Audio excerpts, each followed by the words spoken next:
السلام علیکم ورحمۃ اللہ وبرکاتہ نحمده ونصلی علی رسولہ الکریم اما بعد فاعوذ باللہ من الشیطان الرجیم بسم اللہ الرحمن الرحیم رب اشرح لی صدری ویسر لی امری واحلل عقدۃ من لسانی یفقہوا قولی اللہم فقہنا فی الدین۔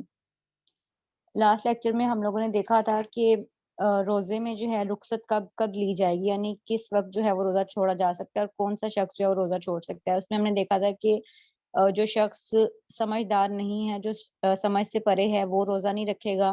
اس کے علاوہ نابالغ بچے روزے نہیں رکھیں گے، اور اس کے علاوہ ایسا مریض جس کے مرض میں روزہ رکھنے سے اضافہ ہو وہ روزہ نہیں رکھے گا، اور اگر ایسی شرط نہیں ہے تو بعد میں وہ اس کی قضا کرے گا روزہ چھوڑنے پر، ٹھیک ہے۔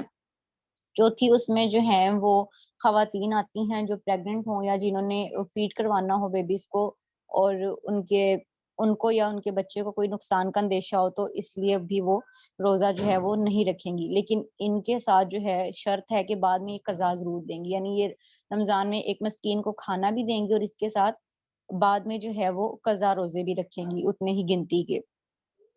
اور پانچویں نمبر پہ ہے حیض اور نفاس والی عورتوں کے لیے ان دونوں میں، یعنی ان دونوں کو جو ہے ان دنوں میں روزے رکھنا منع ہے، لیکن ان کے بھی ساتھ میں قضا ضروری ہے، ٹھیک ہے۔ انہوں نے کھانا وغیرہ جو ہے وہ مساکین کو نہیں دینا، ان میں صرف انہوں نے قضا ہی کرنے ہیں، روزے جو تعداد ہے وہ بعد کے دنوں میں پوری کرنی ہے رمضان گزرنے کے بعد۔ چھٹے نمبر پہ ہیں جو روزہ رکھنے کی طاقت نہ رکھے، یعنی دائمی مریض جس کی صحت کی امید نہ ہو، جو بزرگ ہوتے ہیں یا جن کا کوئی سیریس ایشو ہوتا ہے بیماری کا، وہ لوگ، ٹھیک ہے، وہ ہر روز ایک مسکین کو کھانا کھلا دیں، یہ فدیہ روزے کے قائم مقام ہے، اس پر قضا نہیں، یعنی ایسا انسان جس کی بیماری کے ٹھیک ہونے کا کوئی چانس نہیں ہے تو اس کے اوپر پھر صرف مسکین کو کھانا کھلا دینا ہے، یہ نہیں ہے کہ وہ بعد میں روزہ بھی قضا کرے گا، اس کی ادا کرے گا، ٹھیک ہے۔ اور ساتویں نمبر پہ ہے مسافر۔ مسافر بھی روزہ چھوڑ سکتا ہے، لیکن اس کے لیے بھی اگین یہی شرط ہے کہ وہ بعد میں جو ہے وہ روزے کی قضا دے گا جب وہ سفر سے فارغ ہو جائے گا۔ اور آٹھویں نمبر پہ ہیں ہمیشہ سفر میں رہنے والے لوگ، جو ملازمت کے سلسلے میں ایک شہر سے دوسرے شہر تک، یعنی ان کو ڈیلی بیسس پہ جانا پڑتا ہے، تو وہ بھی جو ہے روزہ چھوڑ سکتے ہیں اگر ان کو مشکل لگ رہا ہے، اور بعد میں اس کی قضا جو ہے وہ ضرور دیں گے، ٹھیک ہے۔ یعنی ان کے اوپر فدیہ جو ہے نا صرف ان کے اوپر ہے جنہوں نے فیڈ کروانا ہو، یا جنہوں نے یعنی جو پریگننٹ ہوں، یا جن لوگوں نے مستقل روزہ جنہوں نے چھوڑنا ہو۔ اس کے علاوہ جو ہے زیادہ تر شرائط یہی ہیں کہ آپ نے بعد میں روزہ اپنا جو ہے وہ قضا ادا کرنا ہے۔ اور 9ویں نمبر پہ ہے کہ اضطراری حالت میں، یعنی کہیں ایمرجنسی ہو جائے اور کسی انسانی جان کے ضائع ہونے کا وہاں پہ اندیشہ ہو، اور وہاں پہ آپ کا جو ہے وہ رضاکارانہ طور پہ پیش ہونا ضروری ہے، تو وہاں آپ روزہ جو ہے وہ توڑ سکتے ہیں، اور بعد میں اس روزے کی قضا جو ہے وہ آپ ضرور دیں گے۔ آگے قضا روزوں کے احکامات ہیں۔ قضا روزوں کے احکامات میں سب سے پہلے یہی ہے کہ قضا ضروری ہے، یعنی جیسے ہم نماز چھوڑ دیتے ہیں اس کی قضا جو ہے وہ ہمارے پر ضروری ہے، اسی طریقے سے روزہ فرض ہے، روزے کو اگر آپ نے چھوڑ دیا ہے تو اس کا رکھنا آپ کے اوپر واجب ہے۔ ایک منٹ۔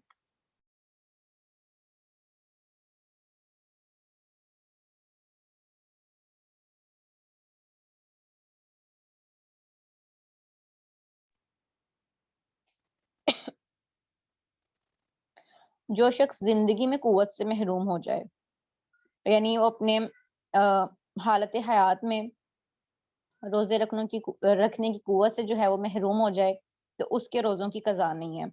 لیکن اگر وہ زندگی میں اتنی سکت رکھتا ہو کہ وہ روزے رکھ سکتا ہے، پھر بھی وہ روزے نہیں رکھ رہا، تو اس کے مرنے کے بعد اس کے لواحقین کے اوپر ان روزوں کی قضا بھی ہوتی ہے اور ان روزوں کا فدیہ بھی ہوتا ہے، ٹھیک ہے۔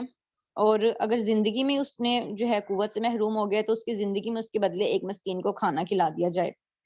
تیسری اس میں ہے کہ جو شخص قوت سے محروم ہو اور فوت ہو جائے، اور اس کا جو ہے وہ ولی روزے رکھ سکتا ہے، اگر تو وہ روزے رکھ لے، اور اگر وہ مسکین کو کھانا دے سکتا ہے تو وہ دے دے، یعنی اس میں دونوں چیزیں آ جائیں گی۔ لیکن اگر وہ قوت رکھتا ہے ہوئے فوت ہوا ہے روزہ نہ رکھنے کی وجہ سے، روزہ نہ رکھتے ہوئے، تو وہ پھر اس میں کھانا بھی کھلانا ہوگا اور اس میں روزے کو جو ہے وہ قضا بھی دینی ہوگی۔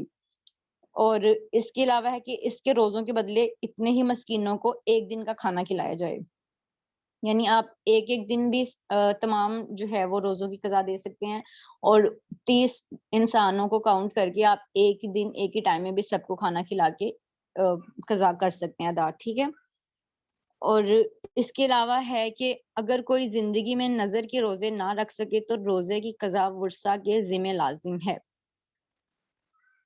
اور اس کے علاوہ ہے بیماری، سفر، حیض، نفاس کی وجہ سے رہ جانے والے روزے.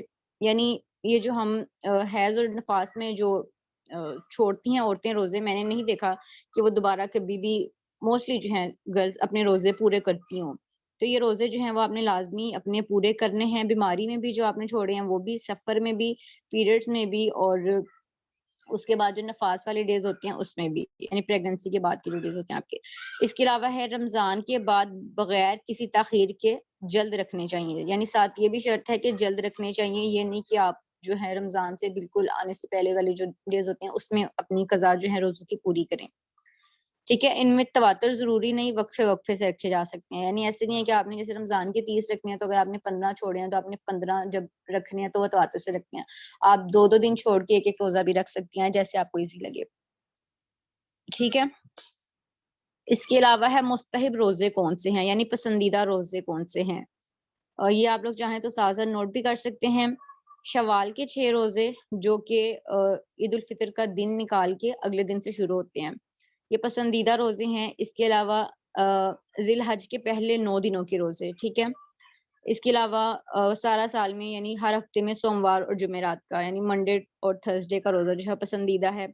9 ذی الحج کا روزہ جو ہے وہ پسندیدہ ہے. محرم کے روزے پسندیدہ ہیں. عاشورہ کا روزہ جسے 10 محرم کا روزہ کہا جاتا ہے وہ بھی پسندیدہ ہے. شعبان کے روزے پسندیدہ ہیں. اور ہفتے اور اتوار کا روزہ جو ہے وہ پسندیدہ ہے. اس کے علاوہ ایام 20 یعنی چاند کی 13، 14 اور 15 کے روزے، جہاد کے دوران روزے رکھنا اور ایک دن روزہ رکھنا اور ایک دن چھوڑنا. یہ اس سے بخاری نے روایت کیا ہے کہ ایک دن اگر آپ روزہ رکھتے ہیں اور ایک دن چھوڑتے ہیں تو یہ بھی پسندیدہ عمل ہے. مکروہ روزوں کے بارے میں اگر دیکھیں تو اس میں میدان عرفات میں حجاج کے لیے، یعنی جو عرفہ کا روزہ ہے وہ صرف وہ لوگ رکھیں گے جو حج نہیں کر رہے. جو حج کر رہے ہیں ان کے لیے عرفہ کا روزہ رکھنا مکروہ ہے. صرف جمعے کے دن کا روزہ رکھنا، یعنی صرف جمعے کو جو ہے وہ کنسیڈر کرنا کہ یہ بڑی فضیلت والا برکت والا دن ہے، تو سوموار، جمعرات، ہفتہ اتوار جو پسندیدہ بتائے گئے ہیں وہاں روزہ نہ رکھنا اور صرف جمعے کو روزہ رکھنا، تو یہ بھی مکروہ ہے. اس کے علاوہ شعبان کے آخری ایام یعنی جب نصف شعبان گزر جائے، کیونکہ منع کیا گیا ہے کہ نصف شعبان کے بعد روزے رکھنے سے گریز کریں، اپنی جو قوت ہے اسے بچا کے رمضان کے لیے رکھیں. تو اگر کوئی 15 شعبان کے بعد روزے رکھتا ہے تو پھر وہ مکروہ ہوتے ہیں. لیکن اگر وہ کوئی روٹین میں رکھتا ہے، جیسے کچھ لوگ ہوتے ہیں وہ، جیسے میرے ایک ماموں ہیں وہ ایام 20 کے روزے جو ہیں وہ ضرور رکھتے ہیں. اس کے علاوہ وہ سوموار اور جمعرات کا ضرور رکھتے ہیں. تو اگر آپ کے وہ والے دن شعبان کے 15 کے بعد آتے ہیں تو پھر ٹھیک ہے. لیکن اگر آپ اس نیت سے رکھتے ہیں کہ شعبان کے 15 دنوں کے بعد والے روزے جو ہیں وہ مجھے اجر دیں گے، تو وہ آپ کے مکروہ میں کاؤنٹ ہوتے ہیں. اور صرف ہفتے کے دن کا روزہ رکھنا، ٹھیک ہے، یہ بھی مکروہ روزے میں شمار ہوتا ہے.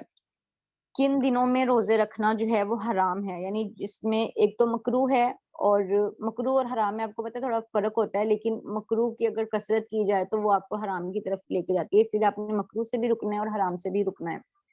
عید الفطر اور عید الاضحیٰ کے دن روزہ رکھنا جو ہے وہ حرام ہے، یعنی ممنوع ہے قطعی طور پہ. ایام تشریق کے روزے، بغیر عادت کے نصف شعبان کے روزے، ٹھیک ہے.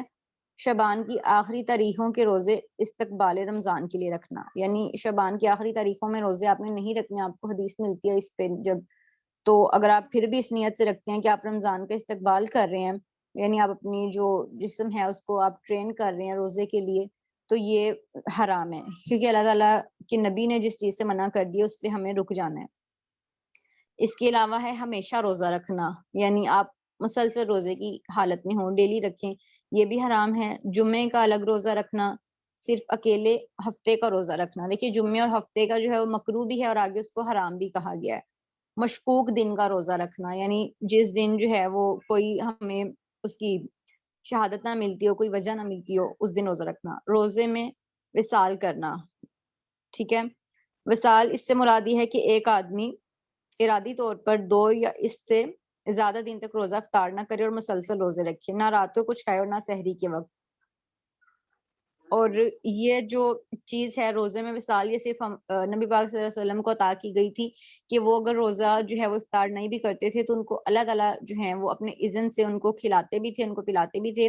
تو اگر وہ ظاہری طور پہ کچھ نہیں کھاتے تھے، اس کا مطلب یہ نہیں تھا کہ وہ واقعتاً نہیں کھاتے تھے، اور ہم بھی جو ہے وہ اس طریقے سے کریں کہ ایک روزہ افطار کیے بغیر دوسرے کی نیت کر لیں، تو یہ روزہ قطعی طور پہ مسلمانوں کے لیے حرام ہے. اور شوہر کی اجازت کے بغیر بیوی کا نفلی روزے رکھنا بھی حرام ہے. نفلی روزے کہہ رہی ہوں، فرائض میں آپ نے جو ہے وہ اس کی طرف نہیں جانا، اجازت کی طرف، ٹھیک ہے. نفلی روزے رکھنا حرام ہے. اس کے علاوہ ہے جی رمضان المبارک کی مزید کچھ برکتیں ہیں جو دیکھ لیتے ہیں ہم ایک نظر، کہ رمضان جو ہے وہ کس طریقے سے باقی مہینوں سے جو ہے وہ ممیز و ممتاز ہے. سب سے پہلی جو اس کی برکت ہے وہ یہی ہے کہ رمضان میں قرآن مجید کو جو ہے وہ نازل کیا گیا، ٹھیک ہے. جیسے البقرہ میں آتا ہے کہ رمضان کا مہینہ وہ ہے جس میں قرآن کریم نازل کیا گیا. سیدنا ابو ہریرہ سے روایت ہے کہ رسول اللہ صلی اللہ علیہ وسلم نے فرمایا، تمہارے پاس رمضان آیا ہے، یہ برکتوں والا مہینہ ہے، اللہ تعالیٰ نے اس کے روزے تم پر فرض کیے ہیں، اس میں آسمان کے دروازے کھول دیے جاتے ہیں اور سرکش شیطانوں کو جکڑ دیا جاتا ہے. اللہ تعالیٰ کے فضل و کرم سے اس میں ایک رات ہوتی ہے جو 1000 مہینوں سے بہتر ہے. جو اس کی بھلائی سے محروم رہا وہ بڑا محروم رہا. یہاں غور کرنے کی بات ہے کہ اللہ تعالیٰ کی فضل و کرم سے اس میں ایک رات ہوتی ہے، یہ نہیں کہا کہ اس میں 27ویں رات ہوتی ہے. تو اس رمضان آپ لوگ ضرور نیت کریں کہ آپ لوگوں نے طاق راتوں میں جو ہے وہ لیلۃ القدر کو تلاش کرنا ہے، بجائے اس کے کہ آپ 27ویں کے دن خصوصی طور پر جو ہے وہ اپنے گھر کے مرد حضرات کو مسجدوں میں دوڑائیں، بچوں کو بڑوں کو، کہ جو ہے آج لیلۃ القدر ہے. آپ گھر میں بھی اسی طرح سے اہتمام کریں کہ آج کی رات جو ہے وہ یعنی قرآن پاک نازل کیا گیا اور آج ہی لیلۃ القدر ہے. ایک رات کا کہا گیا ہے اور اس کو تلاش کرنے کا کہا گیا ہے.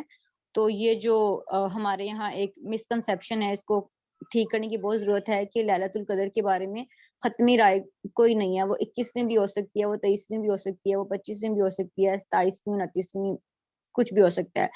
کچھ اس میں احادیث میں اس کی نشانیاں ہمیں ملتی ہیں، لیکن ہمارا جو علم ہے وہ اتنا نہیں ہے کہ ہم اس کو جو ہے وہ جانچ سکیں کہ آیا واقعی یہی رات وہ تھی. جیسے لاسٹ ایئر جب میں نے وہ حدیث پڑھی تھی تو پھر باقی طاق راتوں کو دیکھنے کے بعد مجھے یہ لگ رہا تھا کہ وہ رات جو تھی وہ 23ویں کی تھی جو لیلۃ القدر بن رہی تھی، کیونکہ جو نشانیاں اس میں رات اور دن یعنی رات سے لے کے دن کے چڑھنے تک جو ماحول یا جو اس طریقے سے بتایا گیا تھا آسمانی طور پہ اس کی نشانیاں، تو اس کے حساب سے ہمیں یہ لگا تھا کہ 23ویں ہے. لیکن پھر بھی وہ ختمی نہیں ہم کہہ سکتے. یعنی ہمارا مقصد یہ نہیں ہے کہ ہم نے اس رات کے اوپر بحث کرنی ہے، ہم نے صرف عبادت کرنی ہے ہر طاق رات میں. ہمارا مقصد یہ ہونا چاہیے، ٹھیک ہے.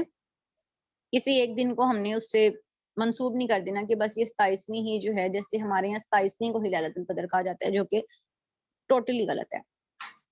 اس کے علاوہ رمضان کی برکتوں میں یا فضائل میں یہ ہے کہ آسمانی کتابیں اور جتنے بھی صحیفے ہیں وہ اس مہینے میں نازل کیے گئے ہیں. رمضان کی ایک رات 1000 راتوں سے افضل ہے، یعنی وہ کوئی بھی رات ہو سکتی ہے، اس میں 27ویں یا طاق رات کا خاص نہیں ہے. رمضان میں سرکش شیاطین کو جکڑ دیا جاتا ہے. رمضان میں جنت کے دروازے کھول دیے جاتے ہیں اور جہنم کے دروازے بند کر دیے جاتے ہیں. رمضان کے روزے واجب ہیں، فرشتے روزے داروں کے لیے دعائیں کرتے ہیں. رمضان کی آخری رات میں روزے داروں کی بخشش کر دی جاتی ہے. رمضان سے رمضان تک کی گناہ معاف کر دیے جاتے ہیں. رمضان میں عمرے کا ثواب حج کے برابر ہو جاتا ہے. رمضان کی ہر رات جہنم سے آزادی دی جاتی ہے، ٹھیک ہے. اور یہ جو 10ویں نمبر پہ ہے کہ رمضان میں عمرے کا ثواب حج کے برابر ہو جاتا ہے، تو جو لوگ عمرے کی بھی جو ہے استطاعت نہیں رکھتے، ان سے میں یہ کہوں گی کہ وہ فجر کے بعد جو ہیں وہ اپنے پریئر میٹ کے اوپر بیٹھ کے آپ اذکار وغیرہ کریں، قرآن پاک پڑھیں، صبح کے اذکار کریں، اور اس کے بعد آپ جو چاشت کے جو نفل ہوتے ہیں وہ 2 اچھے طریقے سے پڑھیں، خوشی و حضور کے ساتھ ادا کر کے، اور اللہ تعالیٰ جی سے دوبارہ آپ دعا کریں. تو یہ جو 2 نفل ہوتے ہیں فجر کے بعد کے، ان کا جو ثواب ہے وہ عمرے کے برابر ہے. اور اس پہ نبی پاک صلی اللہ علیہ وسلم نے 3 دفعہ جو ہے وہ ختمی انداز میں کہا کہ مکمل، یعنی میں یہ نہیں کہتا کہ عمرے کی طرح، بلکہ مکمل عمرے کا ثواب ہے، ٹھیک ہے. تو یہ آپ ویسے بھی عام دنوں میں بھی کر سکتے ہیں، لیکن رمضان میں جیسے آ رہا ہے کہ عمرے کا ثواب حج کے برابر ہو جاتا ہے، تو چاشت کے نوافل جو 2 ہیں ان کا ثواب اگر عمرے کے برابر ہے تو آپ عمرہ بھی نہیں کر سکتے تو پھر آپ وہ 2 نفل جو ہیں وہ کم سے کم رمضان میں ایک دفعہ ضرور پڑھیں. رمضان المبارک میں کرنے والے نیکی اور احسان کے کام، ٹھیک ہے، یہ آپ دیکھ لیں کہ کون کون سے کام ہیں جو آپ نے ضرور کرنے ہیں اور سنت کے مطابق جو ہیں وہ کس طریقے سے کرنے ہیں. ٹھیک ہے، کوئی سوال ہو بیچ میں تو آپ لوگ وہ مجھے پوچھ سکتے ہیں. اچھا، سب سے پہلے جو رمضان میں کرنے والا کام ہے وہ یہی ہے کہ آپ نے روزہ رکھنا ہے. سیدنا ابو ہریرہ سے روایت ہے کہ رسول اللہ صلی اللہ علیہ وسلم نے فرمایا جو کوئی شب قدر میں ایمان کے ساتھ اور حصول ثواب کی نیت سے عبادت میں کھڑا ہوا اس کے تمام اگلے گناہ بخش دیے جائیں گے، اور جس نے رمضان کے روزے ایمان کے ساتھ اور ثواب کی نیت سے رکھے اس کے اگلے تمام گناہ معاف کر دیے جائیں گے. کس کا مائک جو ہے وہ مصباح اپنا مائک آپ میوٹ کرتے ہیں پلیز.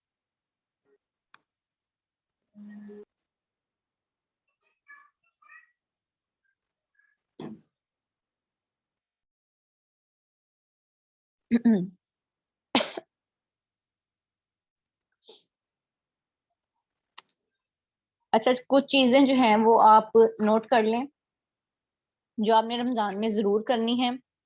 اس میں آپ یہ عادت ایک تو بنائیں کہ آپ نے صدقہ جو ہے وہ ڈیلی کرنا ہے، کیونکہ نبی پاک صلی اللہ علیہ وسلم کا یہ معمول تھا کہ جب رمضان آتا تھا تو وہ اس طریقے سے صدقہ خیرات کرتے تھے کہ چلتی ہوئی جو یعنی آندھی ہوتی ہے اس سے بھی زیادہ ان کی رفتار ہوتی تھی. یعنی آندھی کی جو ہوا ہوتی ہے اس میں آپ نے دیکھا ہوگا کتنی شدت ہوتی ہے، تو اس شدت سے بھی زیادہ جو ہے وہ نبی پاک صلی اللہ علیہ وسلم اس مہینے میں صدقہ خیرات کرتے تھے. تو آپ نے صدقہ ضرور کرنا ہے. صدقے کے لیے ضروری نہیں ہے کہ آپ نے ڈیلی کا 100 دینا ہے یا 10 دینا ہے. اگر آپ کے پاس 1 روپیہ ہے آپ ایک صدقہ باکس بنا سکتے ہیں، اس کو آپ اس چیز کے لیے مخصوص کر سکتے ہیں، خود بھی اس میں صدقہ کریں اور اپنے گھر والوں کو بھی کہیں. یعنی ڈیلی بیسس پہ کرنا ہے. آپ 10 روپے ایک ہفتے کے نکالیں، اس سے بہتر ہے کہ آپ 1 روپیہ جو ہے وہ ایک دن کے حساب سے اس میں رکھیں. یہ میں آپ کو اپنی استطاعت کے مطابق کرنے کا کہہ رہی ہوں کہ صدقہ جو ہے اس میں جو مقدار ہے وہ میٹر نہیں کرتی، آپ کی نیت جو ہے اس کا اجر ہے. ٹھیک ہے، جیسے آتا ہے کہ صدقہ کرنے کی اس حد تک ترغیب دلائی گئی ہے کہ اگر آپ کے پاس ایک کھجور ہے اور آپ کے پاس اس کے علاوہ کچھ بھی نہیں ہے تو آپ اس کھجور کی جو چھال ہوتی ہے، یعنی جو ہماری زبان سے چپک جانے والا اس کا حصہ ہوتا ہے، صرف اس کو ہی اتار کے اس کا صدقہ کر دیں. اس حد تک، اور اسپیشلی عورتوں کو بہت زیادہ صدقے کی ترغیب دلائی گئی ہے کہ عورتوں کی تعداد جو ہے وہ جہنم میں سب سے زیادہ ہوگی، تو ان کو خاص طور پہ بار بار کہا گیا ہے کہ وہ صدقہ زیادہ کریں. تو رمضان میں آپ نے صدقہ زیادہ کرنا ہے. اس کے بعد رات کا قیام آپ نے کرنا ہے. ٹھیک ہے، یہ نبی پاک صلی اللہ علیہ وسلم کا معمول تھا کہ وہ رات کو خود بھی جاگتے تھے رمضان میں اور اپنے گھر والوں کو بھی جگاتے تھے. تو آپ نے بھی یہی کرنا ہے کہ خود بھی جاگنا ہے اور گھر والوں کو بھی جگانا ہے. مرد حضرات جو ہیں وہ تراویح پڑھنے جا سکتے ہیں، عورتیں بھی جا سکتی ہیں، لیکن اگر عورتیں نہیں جا سکتی تو ان کے لیے یہ ہے کہ وہ منی قرآن پاک جو ہوتے ہیں پاکٹ سائز کے وہ آپ لے سکتی ہیں. اور اس کے پڑھنے کا طریقہ یہ ہے کہ آپ نے کہ کچھ عورتیں اس طرح پڑھتی ہیں کہ وہ 1 یا 2 صورتیں لے لیتی ہیں، اس کو 30 یا 20 دفعہ پڑھ کے اور وہ 4 یا 8 نفل میں وہ اسی طریقے سے پڑھ سکتی ہیں، وہ پڑھ لیتی ہیں. تو یہ نہیں ہے رات کا قیام. رمضان میں رات کا قیام چاہے آپ نے ہاتھ میں قرآن پاک پکڑ لینا، اگر آپ حفاظ نہیں ہیں تو کوئی مذائقہ نہیں ہے، لیکن آپ نے پڑھنا مکمل قرآن پاک ہے. ایٹ لیسٹ ایک دفعہ آپ نے اس میں پڑھنا ہے قرآن پاک، یا آدھا پڑھ لیں لیکن قرآن پاک کا کچھ حصہ پڑھنا ہے. ٹھیک ہے، تو اس کا یہی طریقہ کار ہے کہ آپ سامنے جو ہے وہ ٹیبل رکھ لیں یا پھر چیئر رکھ لیں یا کچھ ایسی چیز رکھ لیں، اور جب آپ پہلی رکعت میں کھڑے ہوں اور یعنی فرسٹ ڈے، اس طریقے سے میں آپ کو بتا رہی ہوں. میں جو ہے اس کو میں اپنا اگر طریقہ کار بتاؤں تو میں 8 نوافل کے ساتھ قیام کرتی ہوں اور 3 وتر، کیونکہ یہ جو ہے وہ نبی پاک صلی اللہ علیہ وسلم کا معمول تھا کہ وہ 11 رکعت کرتے تھے. تو اس میں جو ہے وہ وتر ہم نے اینڈ میں لے آنے ہیں. عشاء پڑھ کے آپ نے 8 جو نفل ہیں اس طریقے سے 4 کے ساتھ اس کو ڈیوائڈ کر کے رکعت میں، تو آپ نے قرآن پاک پڑھنا ہے. آپ دیکھ کے پڑھ سکتی ہیں، آپ ہاتھ میں اس کو پکڑ کے کھول کے قرآن پاک جو ہے وہ ایک سپارے کو آپ 8 رکعت میں اپنے طور سے جو ہے وہ ڈیوائڈ کر لیں. ٹھیک ہے، ہر رکعت میں آپ نے قرآن پاک جو ہے وہ سامنے اپنے ہاتھ میں پکڑ کے پڑھنا ہے، اور اس کے بعد آپ اسے واپس رکھ کے اپنا جو ہے وہ سجدہ اور جو قیام اور رکوع وغیرہ ہے اسے مکمل کر کے دوسری رکعت میں آپ دوبارہ سے قرآن پاک اٹھا سکتی ہیں. اور اس کے بارے میں ہمیں دلیل ملتی ہے کہ اس طریقے سے جو ہے وہ رات کا قیام کیا جا سکتا ہے. اور اس کی جو سب سے ویلڈ دلیل ہے وہ یہی ہے کہ اگر ہم ہاتھ میں جو ہے وہ بیبیز کو یعنی اٹھا کے نماز پڑھ سکتے ہیں اگر وہ رو رہے ہوں, تو اس سے جو ہے وہ پھر یہ ہمارے جو اسلاف ہیں انہوں نے اس چیز کو نکالا ہے کہ ہاتھ میں جو لوگ رات کا قیام جو ہے وہ تراویحاں نہیں کر سکتے, جو عورتیں ہیں مسجدوں میں نہیں جا سکتی, تو وہ گھروں میں جو ہے وہ اس طریقے سے ضرور رات کا قیام کریں گی. یعنی فضیلت بتائی گئی ہے کہ آپ نے فضیلت سمیٹنی ہے, یہ نہیں دیکھنا کہ کس طریقے سے سمیٹنی ہے, بس یہ ہے کہ جتنی جس کی گنجائش ہے, جتنی جس کی جو ہے پہنچ ہے, وہ اس حد تک جو ہے ثواب کو حاصل کرے. ٹھیک ہے. اس کے علاوہ تلاوت قرآن مجید جو ہے وہ آپ نے زیادہ کرنی ہے, کیونکہ رمضان جو ہے وہ قرآن مجید کا مہینہ ہے اور قرآن مجید اس مہینے میں نازل ہوا ہے, تو آپ نے زیادہ سے زیادہ جو ہے وہ قرآن پاک کو جو ہے وہ تلاوت کرنا ہے. اور آپ اگر ایک قرآن پاک مکمل کرنا چاہتے ہیں تو اس کا بہترین طریقہ یہی ہے کہ آپ 4 پیجز جو ہے وہ ہر نماز میں پڑھیں. ٹھیک ہے. اگر آپ 4 پیجز ہر نماز میں پڑھتے ہیں تو آپ کا ایک دن میں ایک پار ہو جاتا ہے. لیکن عورتوں کو حیض کے مسائل ساتھ ہوتے ہیں, تو ان کے لیے پھر یہی ہوتا ہے کہ وہ کچھ ڈیز میں یعنی 2-3 نمازوں میں وہ 2-3 پیجز جو ہیں وہ اوپر کر دیں, تاکہ حیض کے ساتھ بھی ان کا جو قرآن پاک ہے ایک وہ مکمل ہو جائے.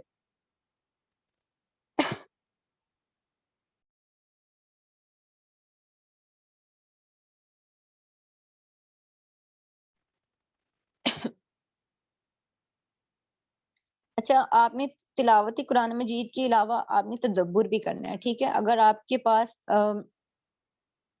کیونکہ تلاوت کے بعد جو ہے وہ توجہ اور تدبر پسندیدہ ہے. نبی پاک صلی اللہ علیہ وسلم جو ہے توجہ اور تدبر سے قرآن مجید پڑھتے تھے اور اس سے اثر قبول کرتے تھے. اسے ترمذی نے روایت کیا ہے. تو اگر آپ بالفرض ایک سپارہ پڑھ رہی ہیں تلاوت کے ساتھ, تو آپ نے کوشش کرنی ہے کہ آپ اس کے, اگر آپ بالکل ہی شروعات سے تفسیر کو پڑھنا شروع کر رہی ہیں یا اس میں غور و فکر کر رہی ہیں, تو آپ 1 سے 2 پیجز میں ایسا ضرور کریں کہ آپ جو ہے اس کی تفسیر پڑھیں اور اس کا مفہوم پڑھیں, ایٹ لیسٹ اس کا جو ترجمہ ہے سادہ سادہ وہ پڑھیں. جب آپ ترجمہ پڑھیں گی آپ کو خود اشتیاق ہوگا کہ آپ اس کی جو ہے وہ مزید وضاحت دیکھیں کہ اس کی تفسیر میں علماء جو ہے وہ کیا کہہ رہے ہیں. تو تلاوت بھی کریں اور ساتھ ساتھ جو ہے وہ آپ تدبر بھی کریں یا تفسیر بھی پڑھیں. ٹھیک ہے. یا آپ گروپ میں پوچھ سکتے ہیں, ایڈمن جو ہیں وہ آپ کو کچھ تفاسیر بتا دیں گے جو بہترین ہوں, جو آپ کو آسانی سے سمجھ بھی آ سکیں. آپ کوئی بھی ایک جو ہے وہ رمضان کے لیے ٹارگٹ رکھ سکتے ہیں کہ آپ نے اس کو پڑھنا ہے, مکمل یا ہاف یا جو بھی آپ کو اللہ تعالیٰ استطاعت دے. اس کے علاوہ ہے روزے افطار کروانا. رمضان المبارک کے فضیلت والے کاموں میں سے ایک کام روزے افطار کروانا ہے. سیدنا زید بن خالد جہنی رضی اللہ عنہ نے ان کو رسول اللہ صلی اللہ علیہ وسلم سے فرماتے سنا کہ جو شخص روزے دار کا روزہ کھلوائے یا مجاہد کو جہاد کی تیاری کے لیے تیار کروائے, ان کے لیے روزے دار اور مجاہد کے برابر اجر ہوگا. یعنی اس کے روزے دار کے اجر میں بھی کوئی کمی نہیں ہوگی اور آپ کا اجر بھی جو ہے وہ روزے دار کے برابر آ جائے گا. ٹھیک ہے. اور اس میں اگین وہی ہے کہ آپ نے روزہ افطار کروانا ہے جو آپ کی استطاعت ہے اس کے مطابق. یہ نہیں کہ جو اگلے کو پسند ہے یا جو شوف میں آئے گا آپ نے وہ کر کے روزہ افطار کروانا ہے. آپ سادگی سے بھی روزہ افطار کروا سکتے ہیں. اس کے علاوہ اعتکاف ہے. رمضان المبارک کی خصوصی عبادت ہے. یہ ویسے سارا سال کیا جا سکتا ہے, لیکن رمضان میں اس کے کرنے کا فضل جو ہے وہ دگنا ہے. اور نبی پاک صلی اللہ علیہ وسلم کا جو ہے وہ معمول رہا ہے کہ وفات تک جو ہے وہ آپ اعتکاف میں بیٹھے ہیں, اور آپ صلی اللہ علیہ وسلم کے بعد آپ صلی اللہ علیہ وسلم کی جو ازواج مطہرات تھیں انہوں نے اس سلسلے کو جاری رکھا اور وہ اعتکاف میں جو ہے وہ بیٹھتی نہیں. ٹھیک ہے. اعتکاف جو ہے بیسیکلی وہ عبادات کا مجموعہ ہے. یعنی اس میں آپ نمازیں بھی پڑھتے ہیں, آپ رات کا قیام بھی کرتے ہیں, آپ ذکر اذکار کرتے ہیں, قرآن پاک پڑھتے ہیں, تدبر جو کچھ جو اللہ تعالیٰ نے ایک انسان کو توفیق دی ہوتی ہے. روزہ بھی رکھتے ہیں آپ اس میں. ٹھیک ہے. آپ اللہ تعالیٰ سے معافی بھی مانگتے ہیں. یعنی دنیا سے کٹ کے ان شارٹ آپ اللہ تعالیٰ کے قریب ہو جاتے ہیں. تو اعتکاف جو ہے وہ مجموعی طور پر تمام عبادتوں کو اپنے اندر سمیٹے ہوئے ہوتا ہے, اور یہ جو ہے رمضان کے آخری عشرے میں کیا جاتا ہے.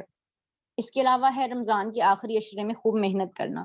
یعنی اگر آپ اعتکاف نہیں کرتے ہیں تو آپ جو ہے وہ آخری عشروں میں دوسرے طریقے سے محنت کر سکتے ہیں. دوسرے طریقوں میں اس طریقے سے کر سکتے ہیں کہ یہی چیزیں آپ ریپیٹ کر لیں کہ اگر آپ کا قرآن پاک جو ہے وہ آپ نے شروع کے دنوں میں کم پڑھا ہے یا صدقہ خیرات شروع کے دنوں میں آپ سے بھول چوک ہو گئی ہے, تو آپ آخری ایام میں جو ہے وہ اس کو اپنی فنگر ٹپس پہ یاد کر لیں کہ آپ نے یہ کام جو ہے کرنے ہیں. نماز جو ہے آپ نے پابندی سے پڑھنی ہے.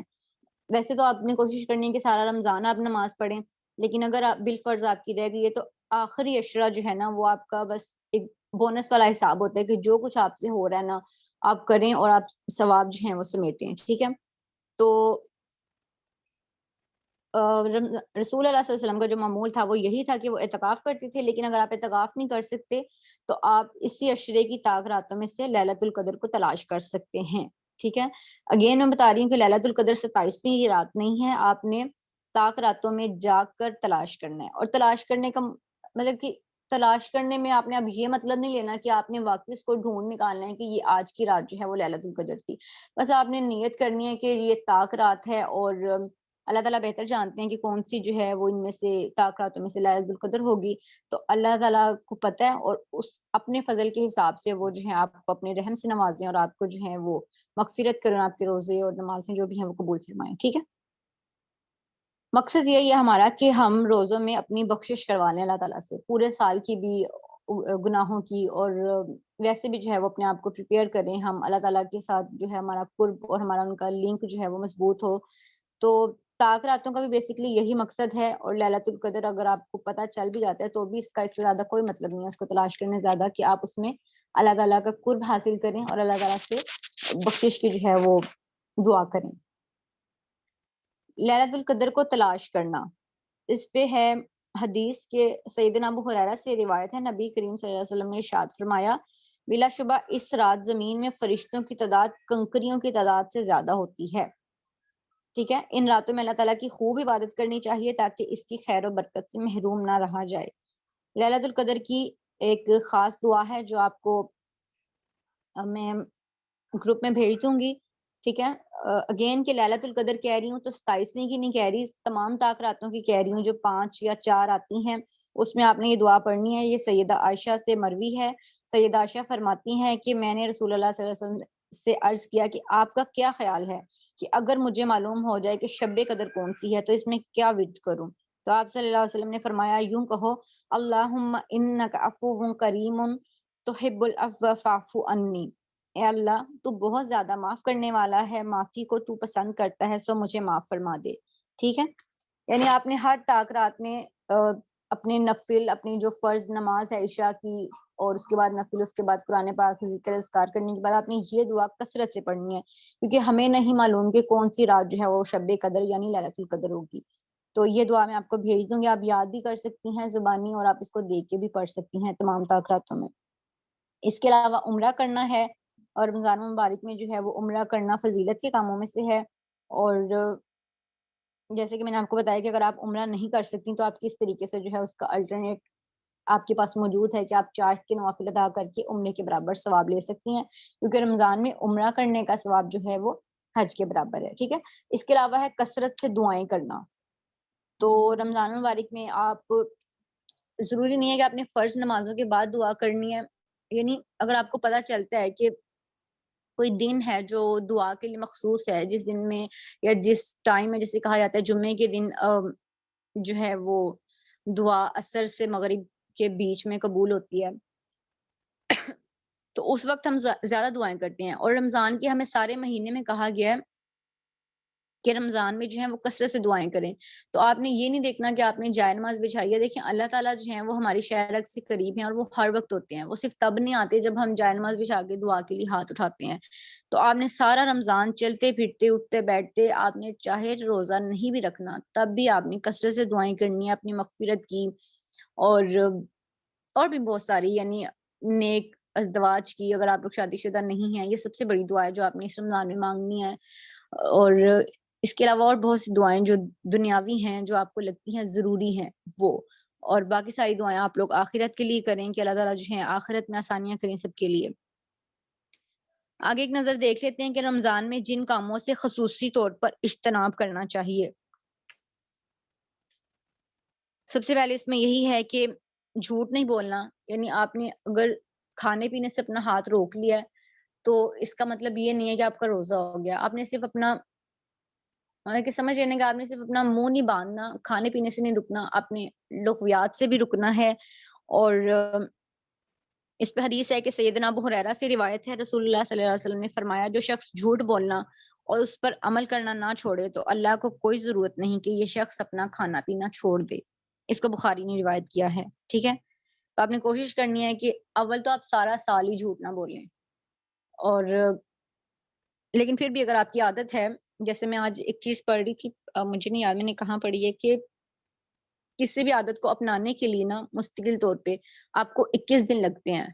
تو اگر اللہ تعالیٰ کہتے ہیں کہ رمضان میں یعنی ہمیں ہمارے اسلاف بھی، ہمارے نبی پاک صلی اللہ علیہ وسلم نے بھی ہماری اس طریقے سے ہمیں بار بار تاکید کی ہے کہ رمضان کے مہینے میں خود کو ایسا رکھیں کہ سارا سال آپ نے اس طریقے سے گزارنا ہے جو کچھ آپ رمضان میں رہے ہیں۔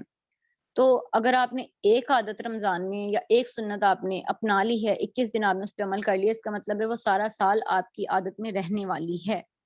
تو آپ زیادہ سے زیادہ کوشش کریں، زیادہ سے زیادہ 10 کر لیں۔ میرا خیال ہے 10 بھی بہت ہوتی ہیں کہ آپ 10 سنتیں کوئی سی ایسی لے لیں جو آپ نے اپنی عادت میں لے کے آنی ہے۔ ان میں اگر میں آپ کو چیدہ چیدہ گنوا دوں تو آپ رات کے جو اذکار ہیں وہ شامل کر لیں، صبح و شام کے اذکار شامل کر لیں، رات کو سونے سے پہلے آپ سرما لگائیں آنکھوں میں، پھر جو ہے وہ سورہ ملک پڑھیں رات کو سونے سے پہلے۔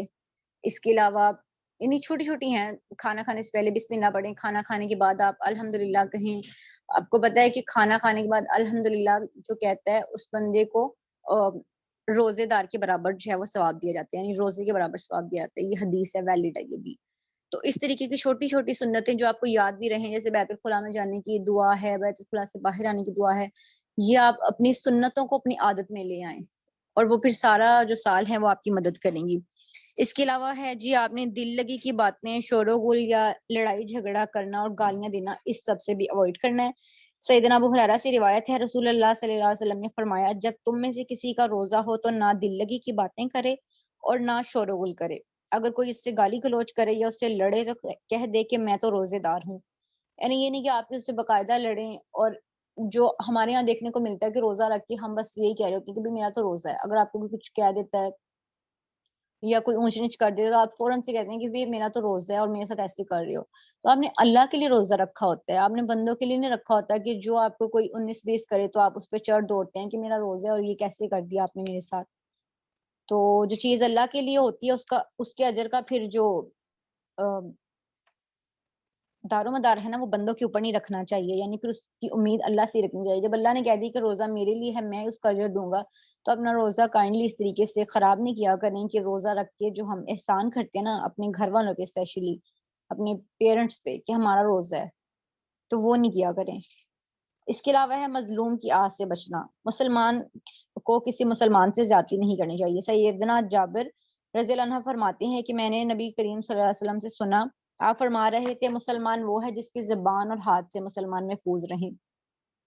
یعنی آپ نے کوشش کرنی ہے سارا سال میں، اگین کہوں گی سارا سال، لیکن رمضان میں اسپیشلی، کہ آپ کسی کی جو ہے وہ حق تلفی نہ کریں۔ ہمیشہ حق تلفی اس کی جاتی ہے جو آپ کو لگتا ہے کہ آپ سے کمزور ہے اور آپ اس کو دبا لیتے ہیں۔ تو آپ تو اپنی طرف سے مطلب کہ کچھ اتنا خاص نہیں کر رہے ہوتے، لیکن وہ سیدھا سیدھا حق تلفی اور ظلم کے معنوں میں آ رہا ہوتا ہے۔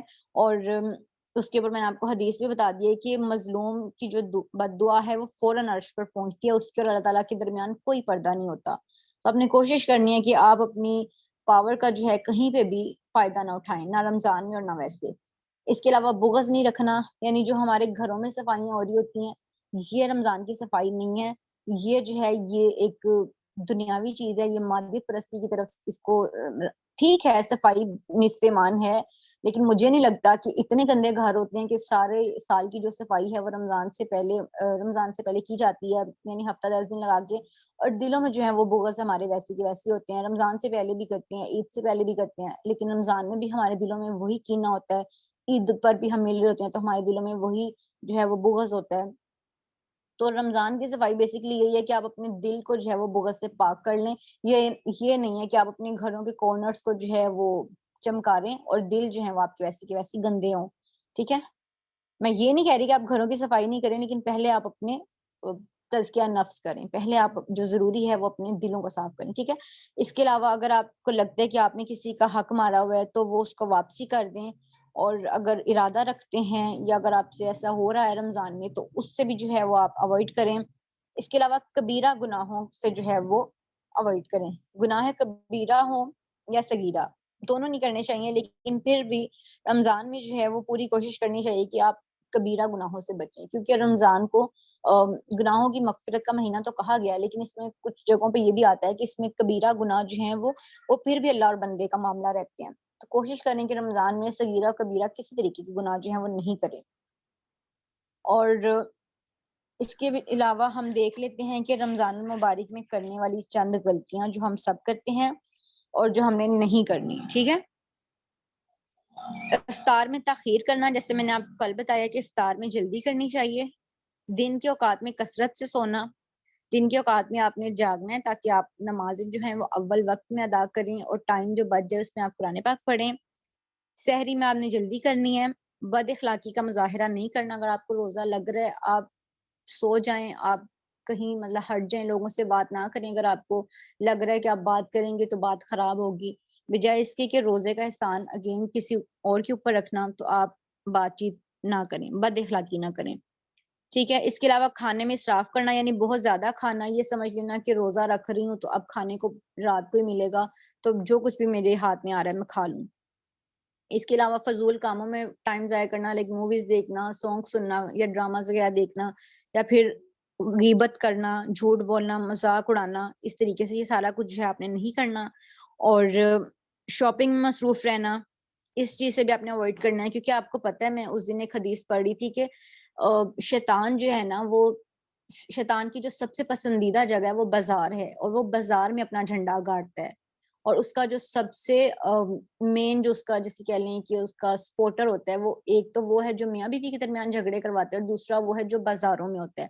تو آپ نے کوشش کرنی ہے کہ شاپنگ اپنی جو ہے وہ عید کی رمضان سے پہلے کر لیں، یا رمضان میں اگر آپ نے کرنی ہے تو اس کو 1 سے 2 چکروں میں آپ اس کو وائنڈ اپ کر لیں. یہ نہیں کہ آپ بس یہ سمجھ رہے نا کہ آپ کا ایک ہی پرپز ہے کہ آپ نے روزہ رکھ کے جو ہے وہ بازاروں میں پھرتے رہنا اور عید کی شاپنگ کرتے رہنا. ٹھیک ہے، اور رات کو روزے کی نیت کیے بغیر نہیں سونا. اس کے علاوہ نماز تراویح کو نہیں آپ نے چھوڑنا، اور صدقہ خیرات جو ہے وہ آپ نے اگین ضرور کرنا ہے. اور رمضان کے جانے کا انتظار نہیں کرنا، یہ بہت بڑا گناہ ہے کہ آپ رمضان کے جانے کا جو ہے وہ انتظار کریں. ٹھیک ہے، تو آج کے لیے اتنا ہی ہے، اور کل جو ہے وہ ہم انشاءاللہ آپ کو چیک لسٹ دیں گے کہ آپ نے ڈیلی جو ہے وہ کون کون سی ایک سنت اپنی عادت میں لے کے آنی ہے. اور اس کے علاوہ اگر کوئی آپ کا سوال ہو تو وہ آپ مجھے گروپ میں بھیج سکتے ہیں، اس کا آپ کو تفصیلی جواب دے دیا جائے گا. آج کے لیے اتنا ہی. جزاکم اللہ خیرا کثیرا.